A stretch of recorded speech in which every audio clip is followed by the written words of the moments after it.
This is a picture of a tater tot. I can't show you a real one because where I live, they don't exist. But today we're about to change that. No matter if, like me, you live in a totless corner of the world or you just want to impress your friends with the best homemade tater tots you've ever had, this video is for you. Let me show you how to make real deal tater tots from scratch and talk about the 3 main advantages they have over our beloved French fries. To make tots, we need to begin by selecting the right potatoes. Make sure to choose a mealy potato variety, the type you'd get for mashed potatoes. They will have the perfect balance of moisture and starch content. Now grab your potatoes, peel them and pop them in a bowl of cold water to prevent discoloration from oxidation. And this already takes us to the first big advantage of making tots versus making French fries. With tots, you don't actually have to worry about the size and shape of your potatoes. With fries, you could only go for the evenly sized straight potatoes, but in this case, a nice mix actually adds to the charm. Why, you might ask? Well, bring a large pot of salted water to a boil.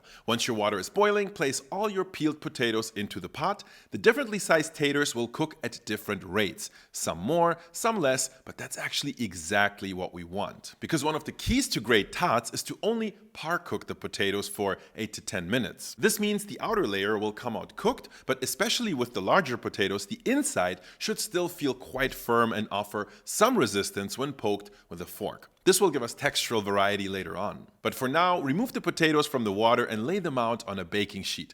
We need them to cool completely for at least 30 minutes. This step is crucial because it helps the potatoes firm up and the starches to set. With our taters nice and cool, it's time to get grating.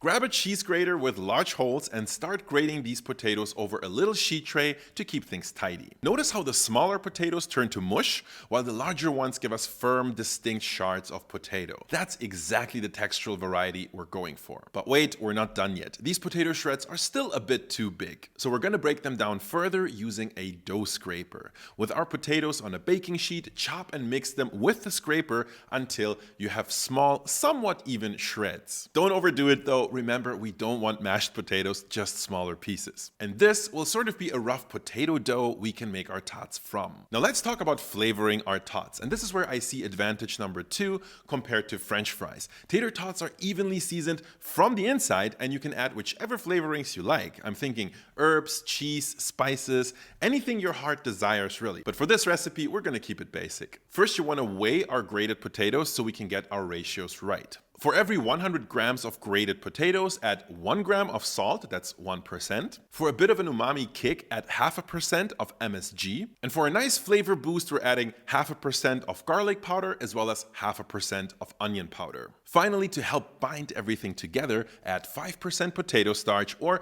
you can substitute with cornstarch if you want. Then mix everything thoroughly until you have a nice cohesive mass. Now we're ready to turn our potato dough into individual tater tots and start frying, but first, as you can tell, making tater tots is a bit more complex than it might seem, and whenever I truly want to understand a complex topic, I love going to this video's sponsor, and that is Brilliant. Brilliant is where you learn by doing, with thousands of interactive lessons in math, data analysis, programming, and AI. Instead of just watching lecture videos, I'm actively experimenting and solving puzzles so I genuinely get the topic I'm learning about. My favorite part lately is their new data science content, which uses real data sets from Airbnb or Spotify. It's perfect whether you're a beginner or more advanced, letting you visualize, interpret, and find trends in massive data.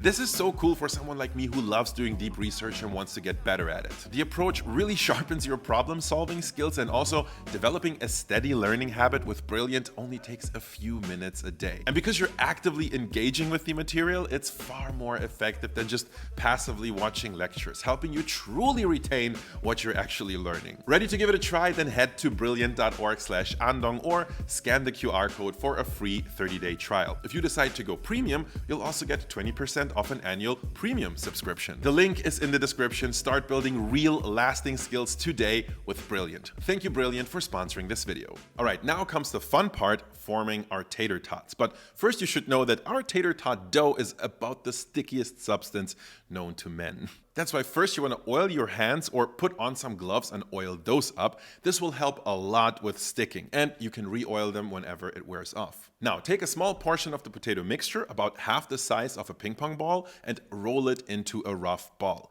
Then shape it into a small barrel-shaped tot by pressing it with your thumb and index finger, a little something like this. It's best to just look at what I'm doing here. Then you want to repeat this process for all your tater tots. The size is up to you, but I personally like them a bit smaller. Just make sure they're all roughly the same size so they cook evenly. And now it's time to fry. Heat some oil in a deep fryer or a heavy pot to about 170 to 180 degrees Celsius and carefully place your tater tots in the hot oil using a spoon like this to avoid splattering. But don't overcrowd the fryer because the tots tend to stick together quite a bit. And now you have a few choices. The first and simplest method is also the third big advantage tots have to French fries.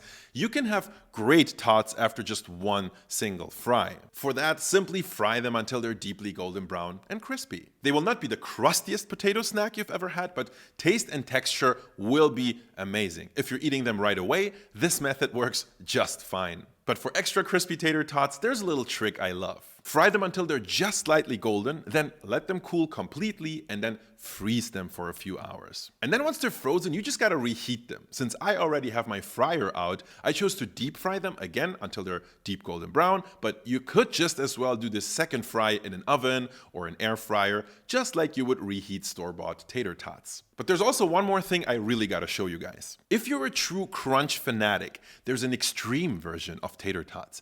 You wanna press the formed tots flat using a lid or a small plate to create a mini rösti of sorts.